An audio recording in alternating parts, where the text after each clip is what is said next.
Let's talk supply chain. Hello, everyone, and welcome back to Let's Talk Supply Chain. Before we begin, I have a question for you. So, today's guest works in customer service. But according to Gartner, what percentage of businesses increasingly recognize the critical role of supply chain in enhancing the customer experience and are now prioritizing customer experience within their digital business strategies? Well, customer experience is certainly a growing trend, but I'm not sure I can take a guess on a percentage. So, what do you think? Let me know over on socials and keep listening because all will be revealed at the end of the show.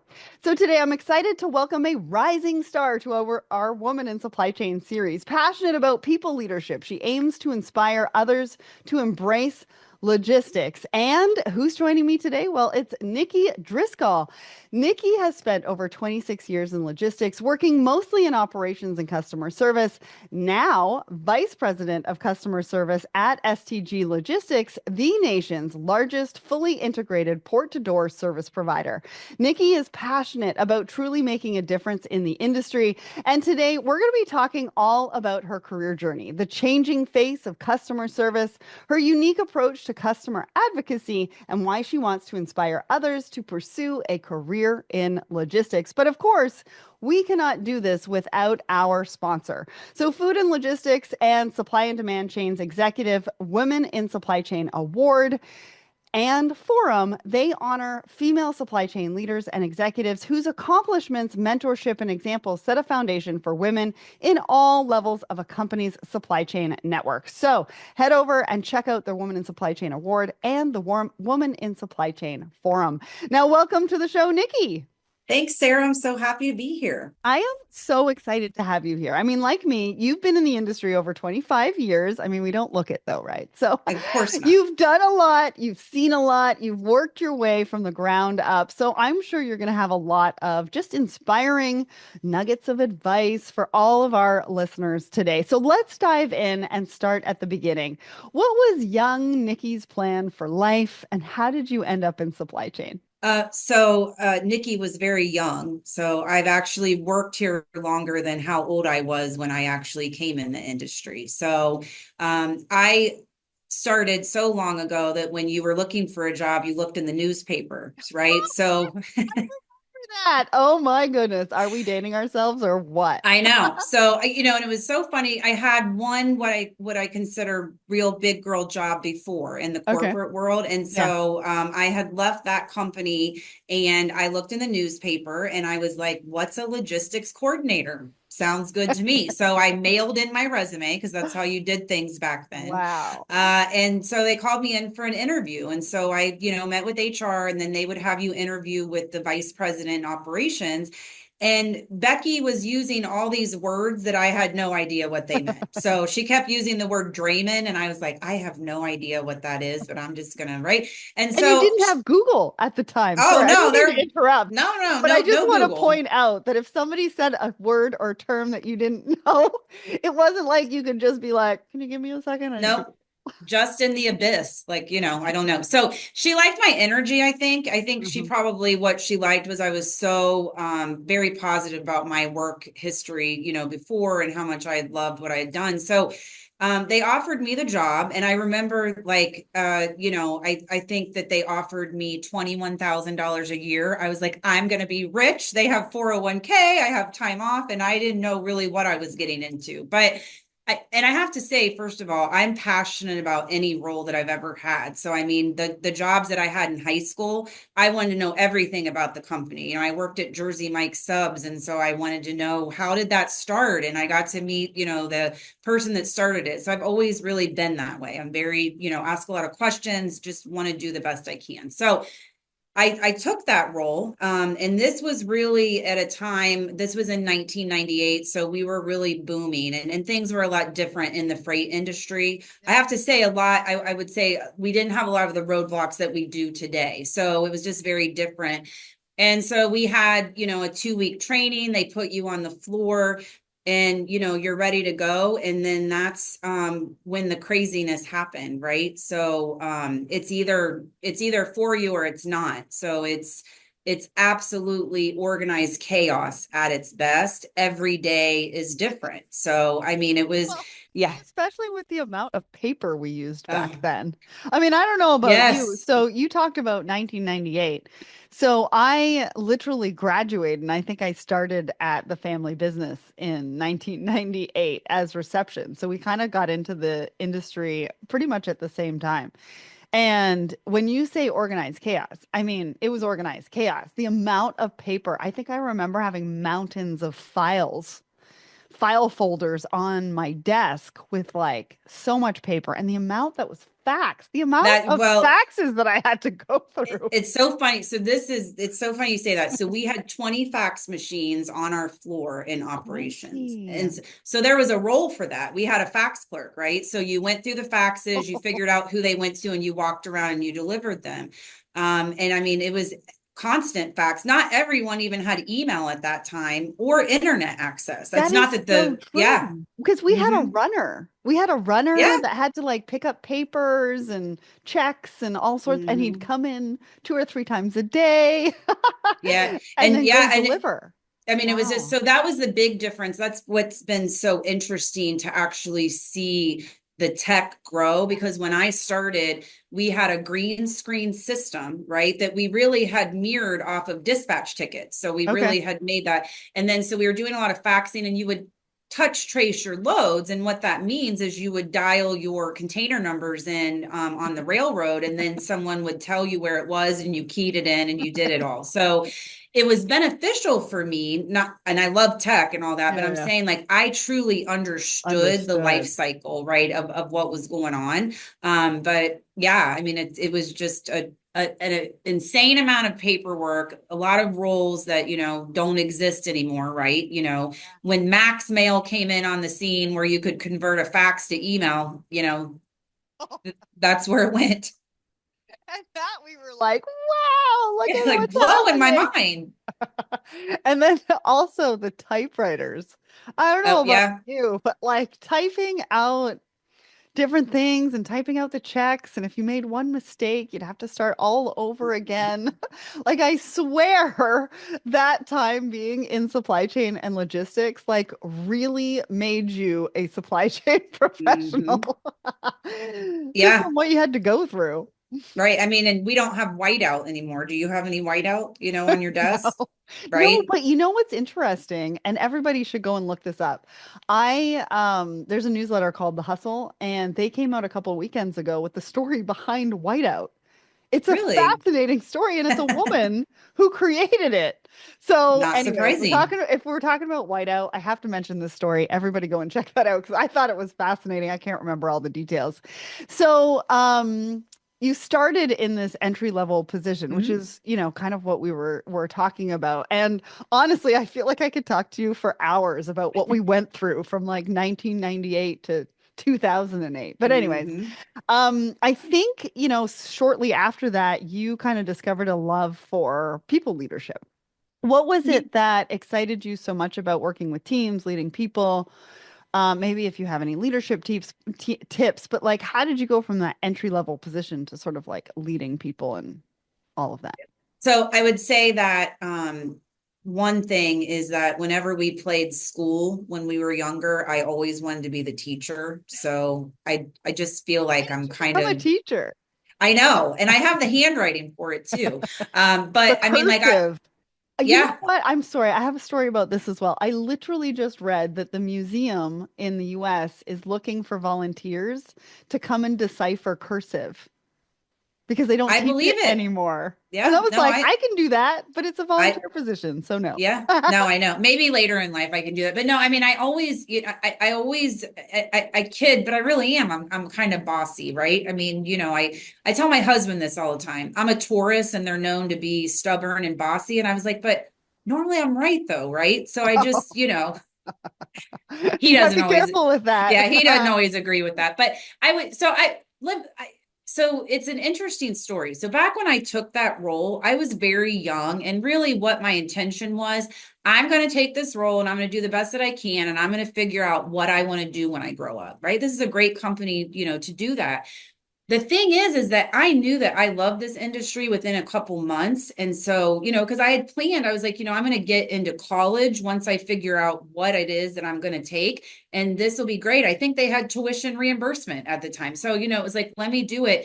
Then I realized I loved it. And then there were so many bold women in the company. So I'm saying like in leadership roles, right? So I would watch them and then I would want to be them and I would want to mimic them. And I just thought, I mean, like I totally, we've all grown. You're not the same person that you were at 23 years old, right? So I would say I was a little bit bossy, but also there was sometimes that I didn't always say what I felt or didn't know to stand up for myself. And I would watch these women. So, specifically, it was when I first took my role, it was a little bit different shift. I worked from like 11 a.m. to 7 p.m. or something. So I was kind of Oh, on first shift. specific. You took whatever you could get to get in the door. So I remember we had a second shift manager named Christine. And then so she would come in around 2 or 3. And I just was like, man, she covers everything. Like we only have these accounts during the day, but she's responsible for everything. And she would just direct people, but everyone really, respected her and she was hilarious. And listening to her, barter with a driver to do something or a carrier that we were using or someone like she would really think outside the box. And I wanted to be like that. Right. And so we had a lot of women like that. And I just was like, that is what I want. Like, I love this industry, but like, I want to lead a team. I want to make a difference because really in leadership, it's about relationships, right? How do you not care about your team that grinds with you 8+ hours a day through the craziest things? You get to know them and you care about them. And like, I just wanted to make a difference. Plus, you're in an industry that truly matters. We make the world go round. Everything in your room right there had to be manufactured and it had to be shipped to be sold. I mean, like it's never going to go away. And it's so important to our everyday lives. Yeah, it's so, so true. And I love that you said that. I mean, really, at the end of the day, this industry, before technology, with technology, it's really all about relationships. And also, I feel like I have met some of the best characters Oh, in yeah. this industry because it takes a certain kind of person to Mm-hmm. like be in this industry, stay in this industry, have conversations like that, barter with, Yeah. drivers and different things like that.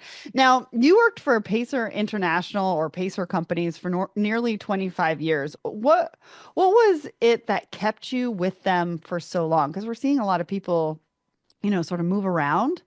But I'm always, I stayed with obviously the family business for over Mm-hmm. 20 years as well. And I think we've had a similar path because you had a variety of roles.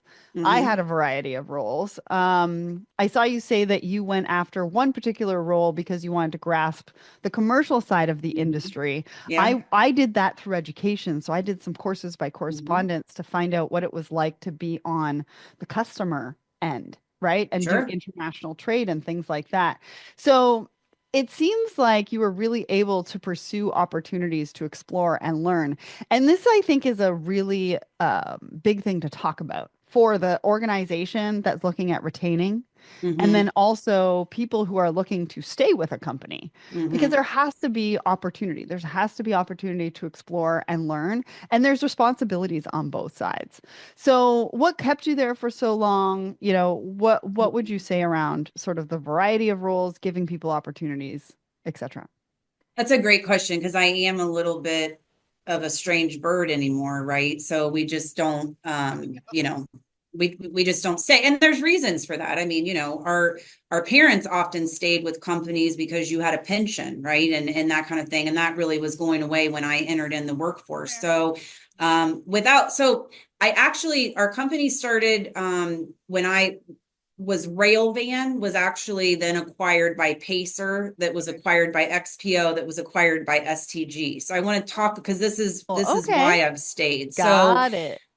it's almost like I've been with the same company, right? I'm saying they've been acquired and I've never left, but it was almost like I worked for four different companies and they all were very special.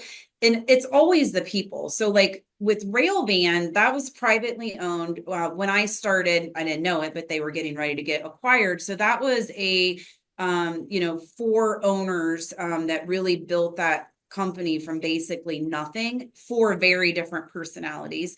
I call them our founding fathers because they're just, I mean, they invested in people, right? I mean, I'm saying like they weren't just like, hi, we own the company and we're up on the top floor. No, they were down on the floor, right? And so they would tell you when you would do a good job. And also they would, I remember one in particular, I'm going to have lunch with them next week.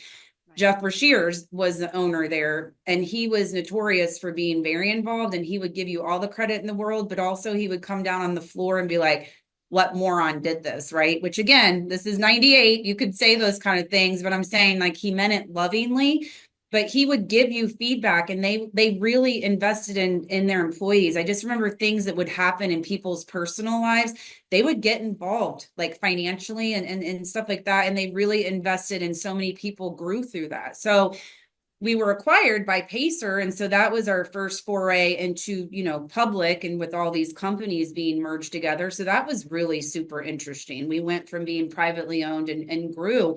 But the people stayed, because again, we just had great leadership in there, and then we XPO, we grew into that, and that was kind of like being the cool kids in high school, which I never was. And I was like, wow, this is neat. Like everyone knows who they are. And then, STG came. And so I want to say, like, each time that we've been acquired, it's gotten better in so many ways. Like, I think back fondly. It's kind of like relationships. You might think back fondly about someone that, you're not with, you have some good memories. Maybe you learned some good music, whatever it was. But it was all wonderful. And then, like, with STG, it feels a lot like the family feel that we had at Railvan, even, I mean, it really does. And it's, circle. it is full circle. And they're on the floor. Like they don't come in and just say, I want to meet with the executives. They will come in and they want to meet with everyone. It's, they want to even meet with the third shift person. Like we've had an executive that literally stayed over on third shift to sit with the person that worked third shift weekends to ask how they like the company, and giving feedback. So it's been neat to watch that, but I do feel like I've worked for four companies. Yeah. So Well, it's and I'm glad that you talk about that. I'm glad that you talk about that journey because M&A can be a really big part of your career. mm-hmm, Going through one that may or may not have worked out for you, right? Some of them can be positive, some of them yeah, can be negative, but there's always sort of that path to learning mm-hmm, what you like, what you don't like, what you're good at, what you're not good at. And whether it's positive or negative, you can always bring that into sort of the scenario. And maybe you don't like the new company. Maybe you don't like how it operates, et cetera, right? And that could very well happen. But until you go through something like that, it's very hard to sort of navigate and learn who you are in that moment and in that situation. And so it's interesting to hear how yours has been so positive and most of the people have stayed, which is great to hear because that's not always the no. case, right? No, it's not. I mean, obviously people have exited, right? And there always is nervousness, right? Because you don't know what's going to happen. But like what I've told myself and my team, you keep doing what you're doing. Like, like you keep grinding every day. You keep, keep advocating for the customers or whatever it is your role that you do. That's what you do. And and also have a voice, because I think a lot of people, maybe not everyone's wired, they don't want to be the center of attention, right? So but try and make sure that you do have a little bit of spotlight on you. You want people to know you for good reasons, right? But that's the kind of advice that I've given my team. And I mean, you can be successful through acquisitions, and I hope to not be through an acquisition that is negative, right? So that's a weird feeling for me, because this is a relationship that I have with my company. If you think about it, I've been here almost 27 years. it is like a relationship, Yeah. right? Yeah. So And you have to nurture it. You also need to figure out if that's the right pathway forward for you, and it may or may not be. But if it is, you have to start establishing those relationships kind of all over again because there's new people that are going to yeah. come in. And, it's not like there's no work and it's not always all on the organization. You've got to figure out as a supply chain professional and individual what's going to work for you in that particular scenario. So you've worked for a lot of your career in customer service. I think I mentioned that before, but I'd love to hear your take on it because customer experience has been one of the big trends. I've talked about it a lot over the last year or two.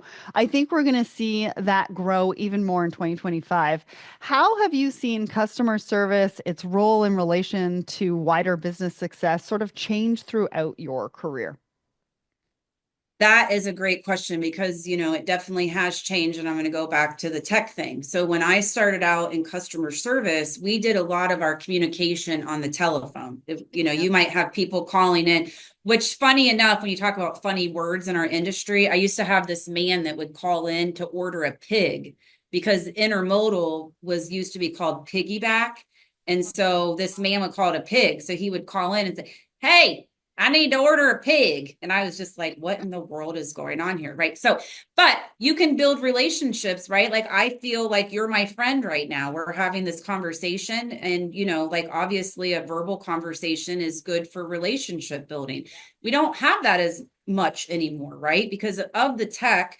Instead of telling a person about a late shipment that happened, where normally I would call you on the phone and say, "Sarah, I've got some bad news. Like, I know that we were supposed to cover this load. The driver had an emergency and we couldn't relay it." I might be going in a portal and be telling you that, and it feels more sterile. So that is something that, I coach my team on, that you've still got to make a relationship. So it matters so much when customers invite you there, or even if you're going to have a QBR, even if it's virtual, you want to connect with people, and you want to find that connection, right? So people are people. I can think of very few customers that we had that were grouchy bears, where it was just like there was no getting through to them. A lot of times they could be kind of gruff on the phone. You'd meet them in person and you're like, what a delightful man, right? I mean, that's almost always it. So you have to, work differently to do that. Like, to build those relationships, so you get fewer personal interactions. Jump on that. And people are busy, like, get to the point. I tell my team all the time, I get a lot of people have come through that are very skilled writers, like they truly could write a book, right?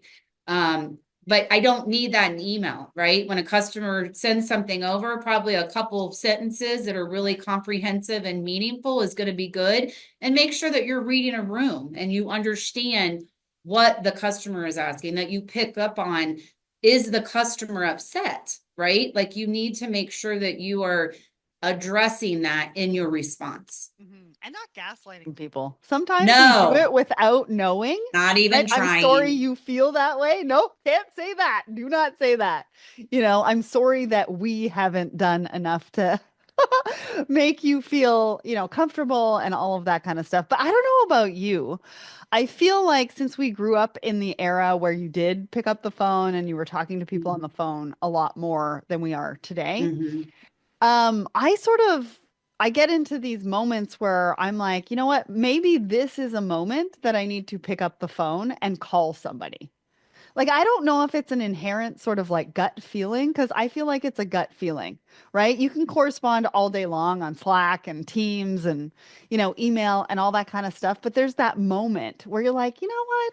I think I just need to pick up the phone and call that person, right? Yeah, that comes back to being able to read a room. And True. that's something that I feel like we do need to coach more on sometimes. I mean, like, I'll give you an example. Even with my daughter, I have a 22-year-old daughter. She still wants me to make her doctor's appointments, right? She's living in another state, right? And I finally said, this is adulting. Like, go ahead, like, let me give you some tips on what you could tell the nurse when you call or whatever, but you're going to need to do that. So, you have to take more time with people to explain about the art. Here's the thing. Logistics is really moving something from A to B. That really, if you want to simplify it, that's what it is. Okay. Mhm. There's an art to it, Mhm. right? So I'm saying, like, people want you to be their provider Mhm. that have trust in you, right? So that there is a way to build that. First of all, execute service, duh, right? But I'm saying, like, you want them to want to work with you, and people want to be seen and heard, Yes. right? And so that's what customer service is about. And that, I hate to, burst anyone's bubbles. Customer service a lot of times is delivering bad news. Okay. Also, customers normally are contacting you because they're not happy. I Right. very rarely get someone that contacts me to say, hey, I just want you to know we're so happy, and I thought I would reach out Can to I you. just pause there for a second? If you are listening to this, call your provider. If they are doing a good job, call your provider, technology provider, service provider, logistics provider, rail provider. I don't know who it is, but if they are doing a good job, please send them a nice email or pick up We the need to phone hear it. and We let need them to hear know. it. Yes. They totally need to yeah, but I'm glad that you shared that story. But and I laugh about it because I have a 23 and 30-year-old bonus children, and so I get it. Um, but I think there is some inherent anxiety Hmm. around picking up the phone and Sure. doing some of these things because at the end of the day, they didn't, and it's not an excuse, but they didn't grow up in the environment that you and I Mm-mm. grew up in, where the first instinct is to pick up the phone and just have a Hmm. conversation and do what we need to do. And so I think it's really important for leaders out there to understand the generation that is on their team. Understand Hmm. what they've been exposed to, what they haven't exposed to, what they're comfortable with, maybe something that they've never done before. Hmm. You and I think it's a little odd, but it's not odd for that particular generation. And maybe we just need to coach them a little bit more, help them feel comfortable, like you said, with tips and tricks Hmm. and, you know, um, examples, Yeah, that and kind it and I would also like to say, so yes, like, so you should be giving them that feedback and coaching them, but this brings up a really good point too, about how much that I have learned from other generations. Yes. And that is why it's such a great melting pot, right? So, like, again, we come from a place where, you probably used to have an hour long conversation with your girlfriends when you were in your 20s, right? That's what The we long cord from the phone. yeah, yeah. And then you You went into graduate the to a other cordless, room. right? Yeah. So I mean, but that was the norm, just Yeah, like yeah. people could just show up at your house and knock on the door and you let them in. Now Right. someone knocks on your door, you're like looking out, like Oh, I I'm not totally do expect, that. right? Mhm. So you have to understand generationally, right? Where people are coming from and what their experiences are. So I think that has been something I have enjoyed so much, because on my team, we have every generation, right? So I love it because we all can collaborate and, like, lean on each other, but you have to know where someone's coming from and what their experience has been. Same thing with customers, right? Everyone's different. And so Mhm. you have to understand what they want. If you have a woman that you're like, she is so busy, she does not want small talk, I just need to tell her about this, what's going on. You need to be able to read the room and pick that up.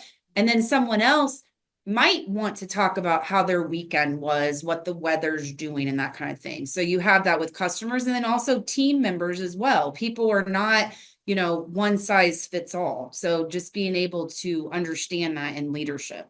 Yeah, at one point there, you keep using the words reading the room, and I feel like for you and I, because we've had so many interactions throughout our career and not so technology based, reading the room totally makes sense for Mm-hmm. us.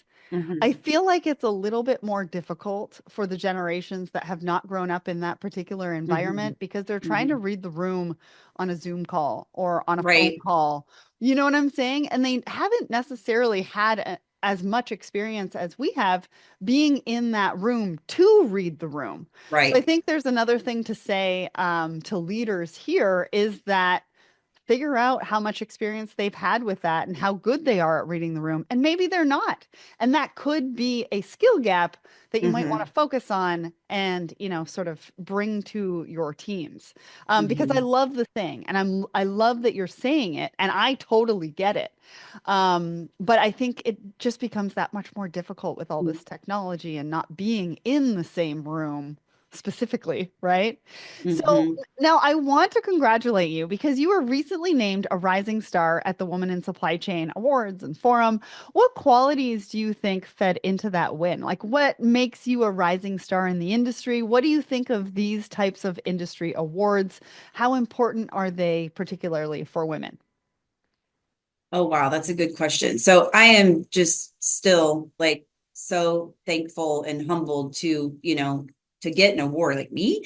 So I think that it matters just so much, especially for women, because first of all, I will tell you one thing. I went to the Women in Supply Chain, convention that we had, women lifting each other up. There was not one, I mean, everyone was just so kind to each other. And I think that we need to be reminded to do that in our everyday, in our own companies, right? So I think that we should celebrate each other and be recognized. Like I was blown away. Like they came to me and said, "Hey, we like nominated you for this and you won." And I was like, "Me? Like, are you sure?"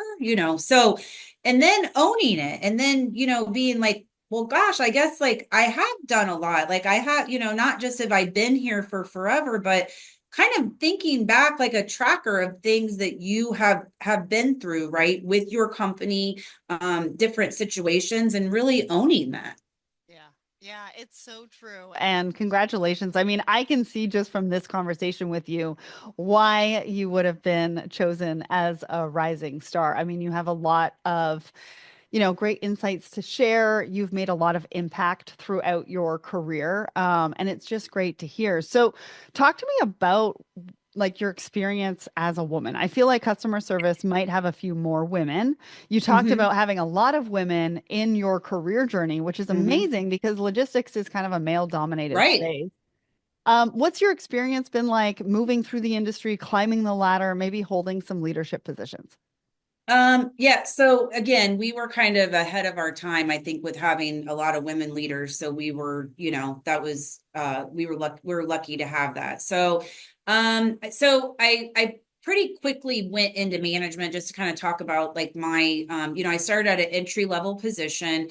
We were bursting, the industry was bursting. They couldn't get enough people. So I was lucky to be able to move up into management really in like 9 to 12 months. I want to say that was my first management role. So, and then in about 5 years, made it to director level. So I would say that it was a lot of funny stories and situations. Okay. So I'm saying like, everyone's got a driver story, right? That they can talk about where you're like, oh my gosh, when the customer sends, or trying to convince someone to do something, or just human nature, team members. Come on, we've all got stories, about that. So Late a 90s, lot, early 2000s. I got it. yeah, and so a lot of it was, a lot of it was I'm very inquisitive, so I want to know everything about my customer. I want to know how it's made. If you want to let me come to your manufacturing factory or your DC or whatever.